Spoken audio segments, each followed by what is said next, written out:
Oke, bismillahirrahmanirrahim. Assalamualaikum warahmatullahi wabarakatuh. Ketemu lagi sahabat-sahabat ya di Surya Official sahabat ya.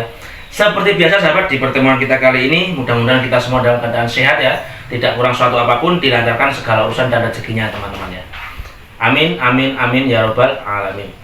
Oke sahabat, nggak usah berlama-lama ya. Saya akan menampilkan sebuah video ya, yang dimana video tersebut adalah pidato dari Bapak Prabowo Subianto ya di Mesir sahabat ya. Tepatnya di Al-Azhar ya, di Al-Azhar Kairo Mesir sahabat ya. Jadi beliau berpidato di hadapan para pelajar dari Indonesia sahabat ya. Sangat luar biasa sekali ya.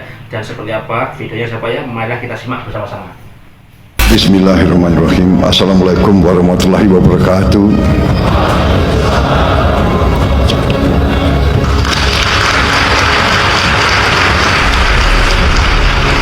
Saudara-saudara sekalian, sungguh berbahagia saya dapat berjumpa dengan para mahasiswa dan mahasiswi yang sekarang sedang menuntut ilmu di Universitas Al-Azhar ini, suatu universitas yang sangat bersejarah, sangat terkenal. Saudara-saudara, sudah ribuan alumni Al-Azhar dari Indonesia, sudah banyak ulama dan pemimpin Islam di Indonesia pernah belajar di sini. Di antaranya yang paling terkenal Presiden Republik Indonesia yang keempat, Kiai Haji Abdurrahman Wahid, yang kita kenal sebagai Gus Dur. Menteri Agama Republik Indonesia pada Kabinet Pembangunan ke-7, Profesor Dr. Quraish Shihab. Tokoh besar Nahdlatul Ulama yang pernah juga menjadi Rois Am, Kiai Haji Ahmad Mustofa Bisri, Gusmus. Dan Menteri Luar Negeri Republik Indonesia pada tahun 1999 sampai 2001, Profesor Dr. Alwi Shihab. Dan saya kira masih banyak lagi tokoh-tokoh dan pemimpin-pemimpin kita, pemimpin Indonesia dari berbagai kalangan, dari berbagai organisasi yang adalah lulusan Al-Azhar.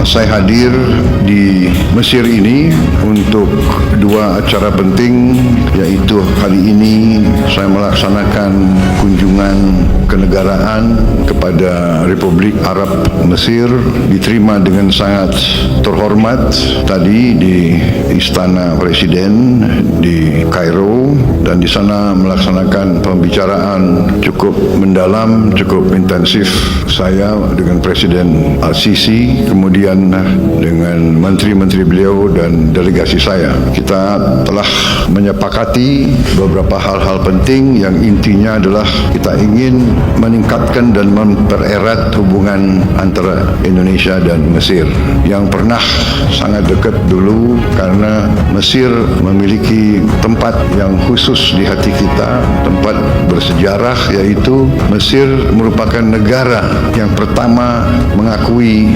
kemerdekaan Republik Indonesia. Tanpa ragu-ragu, tanpa berpikir, begitu kita proklamasikan kemerdekaan kita, Mesir negara yang pertama mengakui kita, dan akhirnya beberapa negara lain yang ikut mengakui kemerdekaan dan kedaulatan bangsa Indonesia. Kemudian dalam perjalanan pemimpin Mesir waktu itu, Presiden Jamal Abdel Nasser, dan pemimpin Indonesia Presiden Soekarno menjadi sangat dekat karena sama-sama menjadi pelopor dibangunnya gerakan non-blok, non-aligned movement yang ingin mempersatukan negara-negara berkembang, tidak mau ikut blok manapun, tidak mau ikut blok barat, tidak mau ikut blok timur, berada di tengah, menghormati semua negara, semua bangsa, semua ras.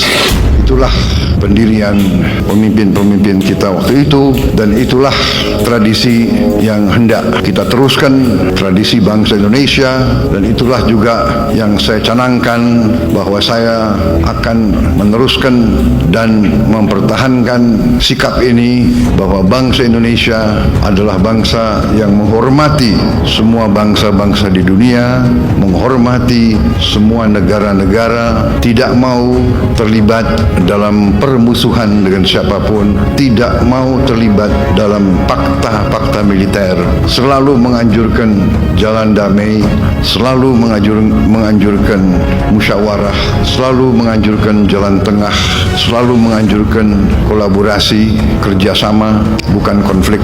Itu sikap yang saya canangkan dan itu yang saya jalankan, tidak hanya dalam politik luar negeri tapi juga dalam politik dalam negeri yang saya jalankan.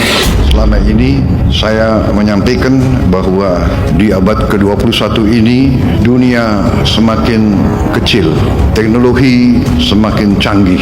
Teknologi sekarang begitu canggih, dapat memberi banyak kemudahan kepada manusia, tapi pada saat yang sama teknologi dapat juga dengan mudah menghancurkan manusia. Ini yang kita lihat sekarang.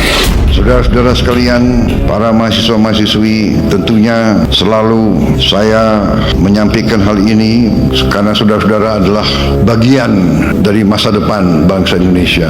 Kalian adalah anak-anak kita yang akan meneruskan perjalanan bangsa kita, bangsa Indonesia. Karena itu sangat penting saudara-saudara belajar dengan baik, belajar dengan tekun, belajar dengan benar. Dan saya berterima kasih, saya bersyukur saudara-saudara memilih belajar di Universitas Al-Azhar, universitas yang sangat bersejarah, universitas Islam yang mengajarkan pelajaran Islam yang damai, pelajaran Islam yang sejuk, pelajaran Islam yang moderat, pelajaran Islam yang tidak mengajarkan kebencian, pelajaran Islam yang tidak mengajarkan saling mencari kesalahan, tapi saling mencari titik-titik temu. Marilah kita bekerja sama satu dengan lain, bekerja sama dengan semua bangsa, bekerja sama dengan semua agama lain, bekerja sama dengan semua suku, semua ras, karena kita memiliki cita-cita dan kepentingan yang sama. Kita ingin mencari hidup yang baik di dunia ini. Hidup yang baik di dunia ini artinya hidup yang lepas dari ketakutan, lepas dari ancaman. Kita harus menjaga kondisi keadaan perdamaian karena yang paling utama kita harus menjaga keamanan dan keselamatan seluruh umat, keselamatan kita sendiri, keselamatan keluarga kita, keselamatan masyarakat kita. Hanya dengan itu kita bisa meraih apa yang menjadi cita-cita setiap manusia, yaitu hidup dengan aman, hidup dengan baik, hidup menjalankan kebaikan menurut ajaran agama kita masing-masing. Ini sangat penting saudara-saudara. Saudara sebagai anak-anak muda, harapan kita semua, kalau Al-Azhar pernah melahirkan seorang presiden, siapa tahu di antara yang duduk di depan saya suatu saat bisa juga menjadi presiden Republik Indonesia yang akan datang. Tapi belajarlah dari contoh pemimpin-pemimpin itu. Gus Dur, saya kenal dekat Gus Dur. Gus Dur pemimpin Muslim, ketua umum Nahdlatul Ulama, datang dari keluarga syekh besar kita, keluarga Tebu Ireng. Tapi beliau pemikirannya sangat luas, beliau jiwanya sangat baik, beliau merangkul semua. Beliau menjadi tokoh, saya kira tokoh Muslim yang sangat terkenal sebagai tokoh inklusivisme, tokoh yang melindungi semua minoritas. Beliau pemimpin Muslim yang sangat dicintai oleh minoritas-minoritas lain. Saya ingat salah satu langkah-langkah beliau waktu ada ancaman terorisme, ada gereja-gereja yang mau dibom. Beliau memerintahkan anak buah beliau dari Ansor, dari Banser untuk menjaga semua gereja, menjaga semua vihara, menjaga semua pura, menjaga semua kuil. Ini sesuatu yang membesarkan hati, ini yang membanggakan kita. Mungkin jarang di dunia ada pemuda-pemudi Muslim pada saat hari Natal, pada saat Tahun Baru, pada hari-hari besar minoritas berdiri di depan tempat ibadahnya agama lain, menjaga supaya umat agama lain beribadah dengan tenang di tempatnya mereka Muslim, pemuda Muslim yang menjaga di luar. Ini leadershipnya Gus Dur. Ini contoh yang luar biasa, dan itu pun pernah saya tiru sewaktu memang Gus Dur sudah tidak ada. Saya memimpin partai saya.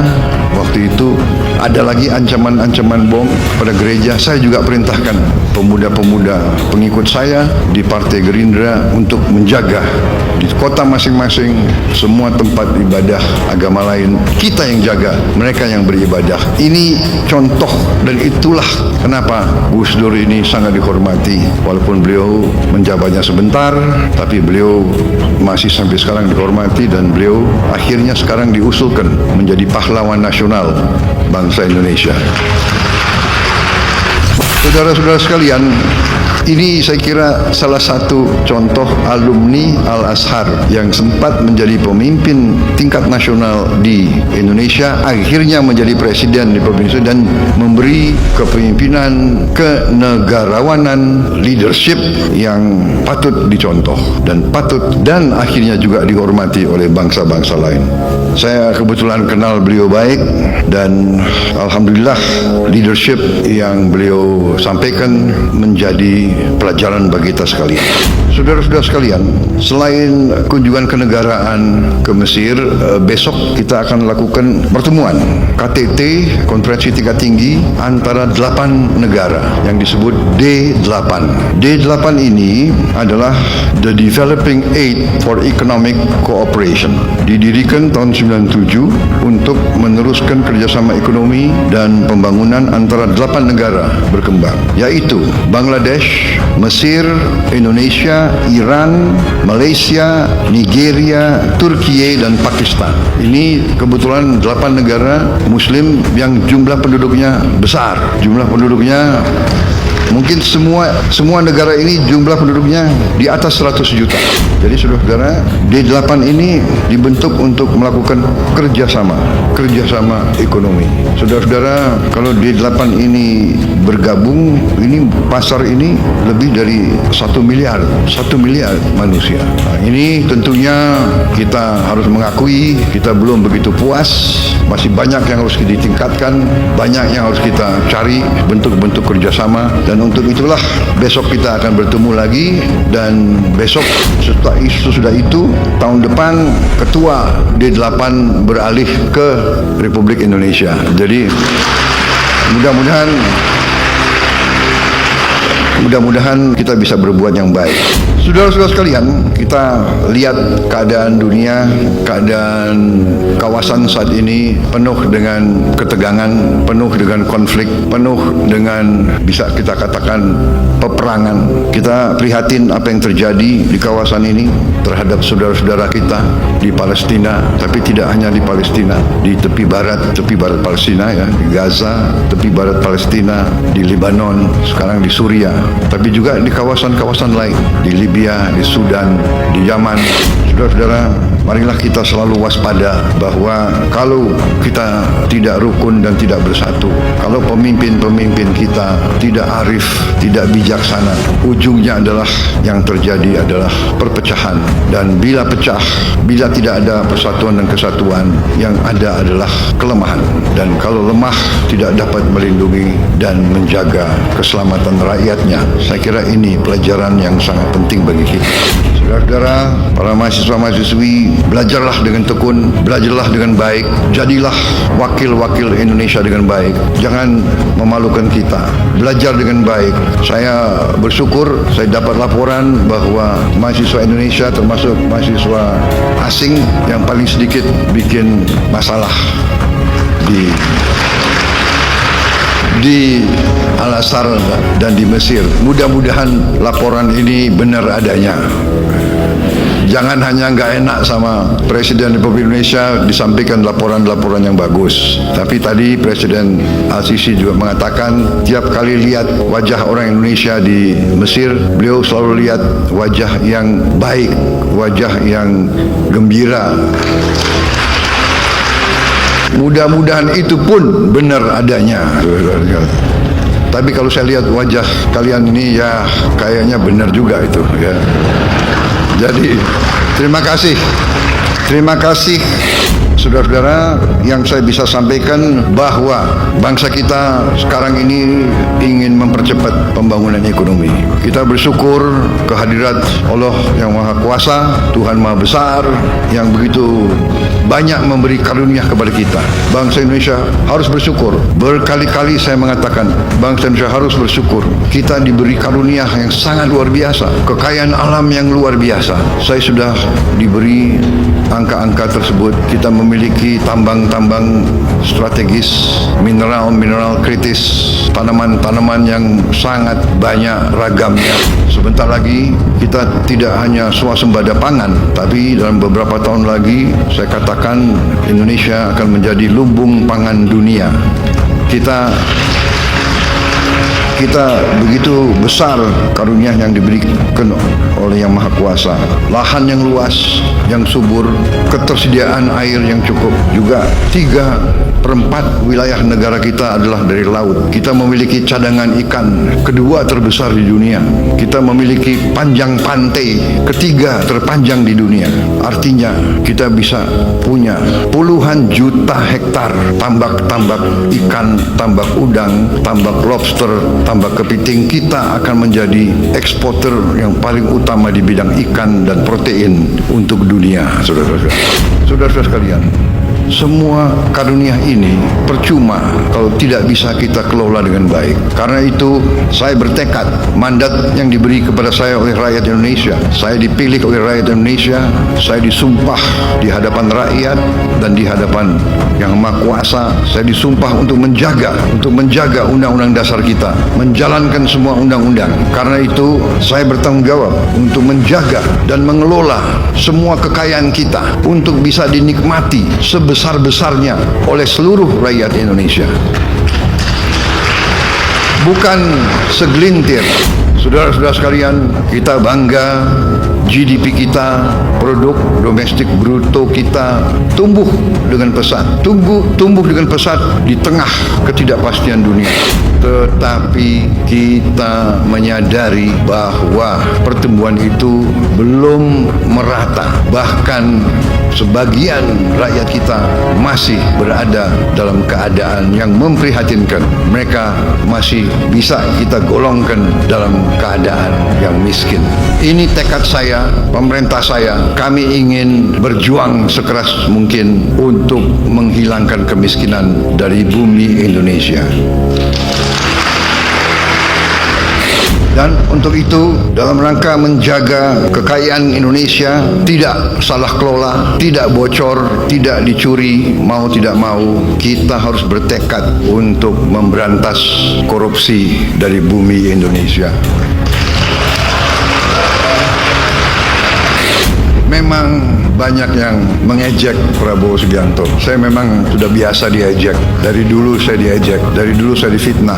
Sekarang pun mereka tidak percaya. Apa iya kemiskinan bisa dikurangi? Saya mau bikin program memberi makan untuk semua anak Indonesia pun diejek. Pun ada yang tidak setuju. Sampai sekarang ada profesor-profesor yang pinter-pinter kok nggak setuju. Heran saya. Profesor pinter atau bodoh? Saya nggak tahu. Mungkin pinter otaknya, tapi hatinya tidak bisa merasakan kalau anak-anak itu, kalau anak lapar ke sekolah itu bagaimana caranya. Dia tidak bisa merasakan. Itu saudara-saudara, saya tidak ragu-ragu. Gak apa-apa saya diejek. Saya yakin saya berada di atas jalan yang benar. Saya yakin rakyat Indonesia mendukung saya. Saya akan teruskan program ini. Dan mereka yang masih meragukan, 2 bulan saya memimpin, masih mereka bertanya-tanya, saya sampaikan, sabar sedikit, saya baru menjabat 2 bulan. 2 bulan, ya kan? Anda sudah hitung berapa koruptor yang sudah ditangkap. Saudara-saudara sekalian yang nyinyir sama saya, silahkan, kau duduk aja di sebelah situ. Ini belum apa-apa. Nanti 6 bulan lagi baru saudara boleh nilai pemerintah Prabowo Subianto.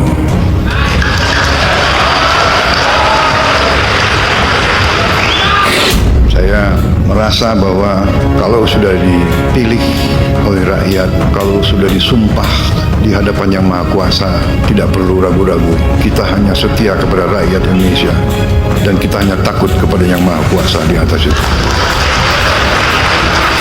Saya dalam minggu-minggu ini, bulan-bulan ini, saya dalam rangka memberi, apa istilahnya itu? Memberi memberi kesempatan untuk tobat. Hai para koruptor atau yang merasa pernah mencuri dari rakyat, kalau kau kembalikan yang kau curi, ya mungkin kita maafkan, tapi kembalikan dong.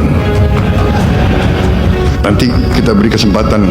Cara mengembalikannya bisa diam-diam supaya nggak ketahuan. Mengembalikan loh ya, tapi kembalikan. Kemudian, hai kalian-kalian yang sudah terima fasilitas dari bangsa negara, bayarlah kewajibanmu. Asal kau bayar kewajibanmu, taat kepada hukum, sudah kita menghadap masa depan. Kita tidak ungkit-ungkit yang dulu. Tapi kalau kau bandel terus, apa boleh buat? Kita akan menegakkan hukum. Dan bagi aparat-aparat harus milih setia kepada bangsa, negara dan rakyat atau setia kepada pihak lain. Kalau setia kepada bangsa, negara dan rakyat, ayo. Kalau tidak, percayalah, saya akan bersihkan aparat Republik Indonesia.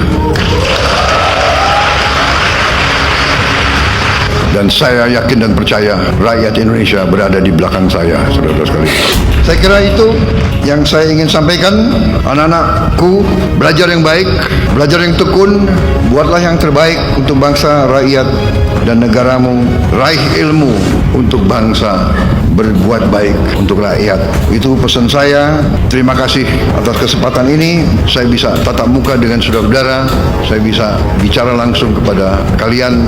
Tidak gampang sekolah di negara orang, jauh dari keluarga. Saya percaya saudara tabah, teguh dan tegar menghadapi kesulitan-kesulitan. Selamat belajar, selamat berjuang, Duta Besar, atase pendidikan. Pantaulah keadaan anak-anak kita yang punya kesulitan, ya. Saudara-saudara, nanti saya akan minta laporan dari Duta Besar, ya, kondisi mereka dan bagaimana kita bisa lebih membantu mereka di sini. Terima kasih. Wassalamualaikum warahmatullahi wabarakatuh. Terima kasih. Selamat belajar. Ya, tepuk tangan sahabat-sahabat ya. Luar biasa sekali ya apa yang disampaikan Presiden kita ya, apa yang diungkapkan oleh Bapak Prabowo Subianto sangat luar biasa ya. Mudah-mudahan ini menjadi motivasi atau semangat atau dorongan untuk pelajar yang ada di Al-Azhar Kairo Mesir, sahabat ya. Oke sahabat ya, yang jelas seperti biasa juga sahabat ya, harus kita doakan ya untuk kesehatan Bapak Prabowo ya, serta tercapai semua segala visi misi ya, membawa bangsa kita menjadi bangsa yang makmur, rakyat sejahtera ya, perekonomian meningkat, taraf hidup masyarakat meningkat. Itu sebetulnya harapan kita semua sahabat ya. Oke, terima kasih sahabat yang sudah menonton video saya ya. Sampai ketemu di video selanjutnya. Salah kata mohon maaf. Assalamualaikum warahmatullahi wabarakatuh.